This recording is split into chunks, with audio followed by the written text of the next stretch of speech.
Donc depuis une petite semaine, on a réinvesti la partie sud du secteur avec l'espace bâti, donc où on avait le petit édifice avec son niveau de sol gravillonneux au milieu, enfin de galets, et surtout qui se caractérise pour son espèce de boudin gravillonneux tout autour. Donc cet édifice qui maintenant c'est en train de se confirmer, était probablement antérieur au grenier, donc aux 3 murs parallèles qu'on a ici. Pourquoi? Parce qu'en fait on a l'architecture de cet édifice là qui est fait donc de gravier ici, qu'on voit très clairement qui plonge en dessous ce niveau plus compact sur lequel s'installent les murs du grenier.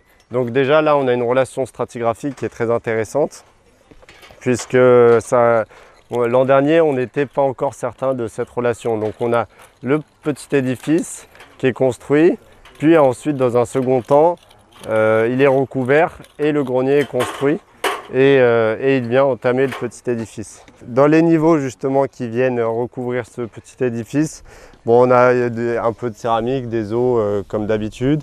Là ici on a une petite cheville osseuse probablement. Donc la cheville osseuse c'est la partie dure à l'intérieur des cornes d'animaux. Dans ce secteur on a Améthyste qui fouille la suite du mur. Donc là ici en fait il y avait le mur du grenier qui a été épierré en fait dans ce secteur là à l'endroit où on n'a pas de pierre. Il y a quelques pierres qui sont venues, on a arraché des blocs et d'autres sont restés sur place et donc très probablement on a des blocs qui sont restés en place ici. On a des niveaux qui sont plus ou moins meubles, remaniés, on a des fragments de coquillage, donc ça n'a rien à faire dans un mur. Donc voilà, Améthyste est en train de fouiller dans ce coin. Hugo, lui, il travaille aux abords sur les premiers niveaux d'installation du grenier. Donc là, il est même passé en dessous. Donc ça vient confirmer l'idée que le grenier est vraiment postérieur à l'édifice. Et là, il arrive sur le niveau de sol, on est presque sûr, de cet édifice-là. Donc là, les relations stratiques commencent à vraiment se clarifier. Et enfin, dans la partie nord, on est en train de fouiller, donc Marie et Alex sont en train de fouiller la surface d'occupation extérieure à l'angle du bâtiment. Et on arrive encore sur un niveau de sol gravillonneux qui est très probablement en fait qu'on trouve à gauche de Marie, mais également qu'on voit déjà contre la berme nord. Donc là, on est en train de passer gentiment en dessous aussi des murs de l'édifice. Du coup, là on est donc sur l'UNF 46, donc qui est un espace d'habitation. Et ce que mes collègues sont en train de faire actuellement là, c'est de dépierrer le mur. Donc en fait pour laisser apparaître la tranchée de fondation tout du long. Et donc pour ce faire, on a dû retirer des gros blocs de construction de basalte qui sont ici. Donc voilà, c'est des trucs un petit peu balèzes qui ont été retirés et afin de pouvoir en fait prospecter et tout du moins fouiller la partie qui se trouve en dessous. Et donc la construction du bâtiment à proprement parler. Le but de fouiller ça va être notamment de trouver du mobilier pour dater la phase de construction et de pouvoir du coup affiner en fait la chronologie non seulement du bâtiment mais générale du site, des bâtiments les uns par rapport aux autres et donc de proposer une histoire plus globale du site et de ce bâtiment au sein de la zone 12. Ouais, un petit tesson de céramique, un petit peu de... Ça c'est non. Ça, éventuellement, ça pourra permettre de dater... Ouais. C'est quoi? C'est de la ferraille ça ou c'est de la poterie? Ça c'est de l'os. De l'os, de l'os. Ah oui, on peut parler des méthodes de datation un petit peu si vous voulez. Donc... par contre là, je les vois pas. Là c'est bien? Ouais, parce que moi après je filmerai au montage.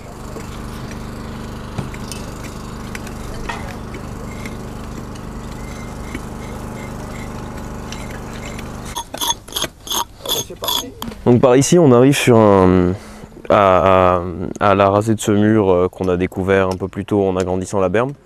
On arrive sur un niveau de démolition qu'on trouve là, donc dans lequel on trouve pas mal de graines et de traces de charbon. Pour l'instant, on est en train de travailler la stratigraphie de toute cette berme de ce côté-là, pour voir donc ce qu'il y a en dessous et comment ça s'organise par rapport au mur qu'on a découvert ici.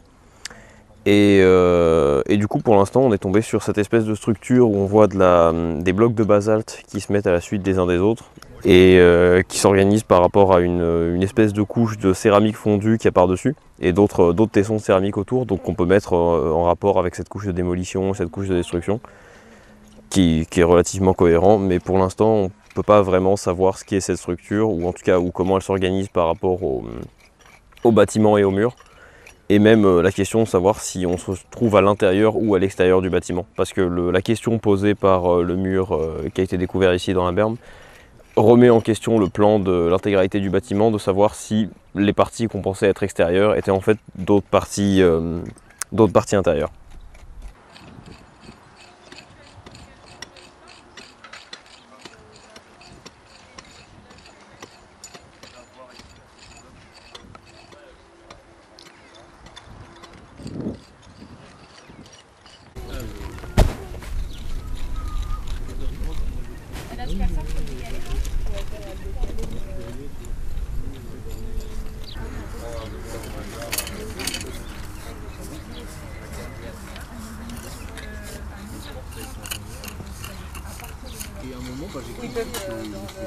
Sinon, ils peuvent séquencer. Bon, ça change de mode, ça. Allez. Oula.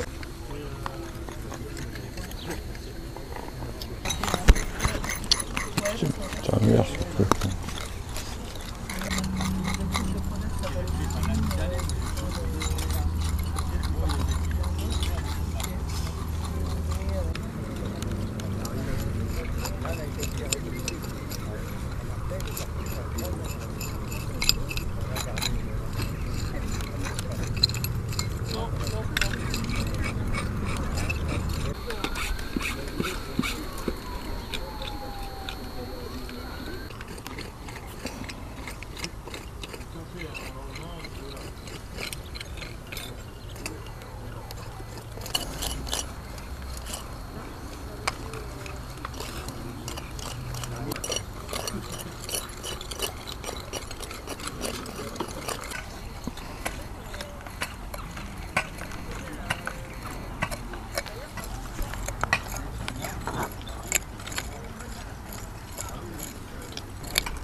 On a enlevé déjà une couverture du galet.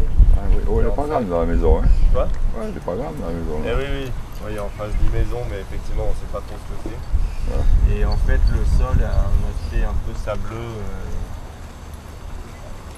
un Voilà. peu bizarre. Quoi. Léonore, là, l'anthropologue de l'équipe, elle peut le regarder dans la mallette, je crois aussi.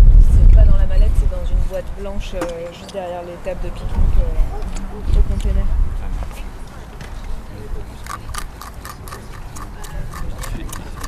Ouais, il y a une concentration de calcul. Ok. Bonjour. Bonjour. Donc là, je suis en train de chercher une continuité à ce mur. Et pour l'instant, je ne l'ai pas encore.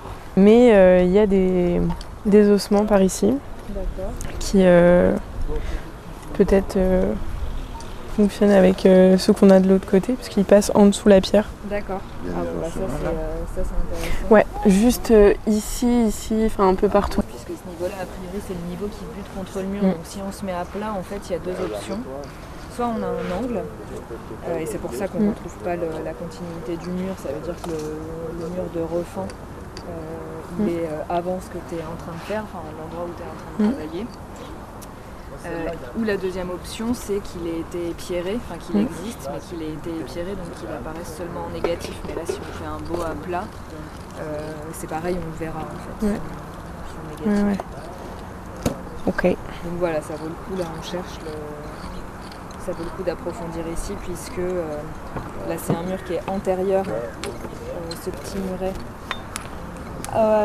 au grand bâtiment. Donc on a sous les yeux celui qui est construit, donc il reste que les fondations avec les gros blocs.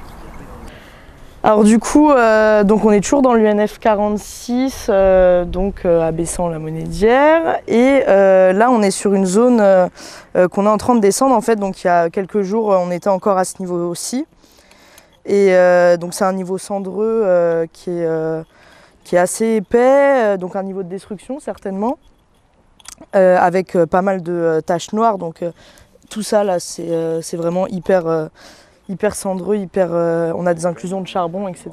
C'est des graines, des taches noires? Non, c'est pas des graines, c'est vraiment du brûlé, différents sédiments qu'on brûlait.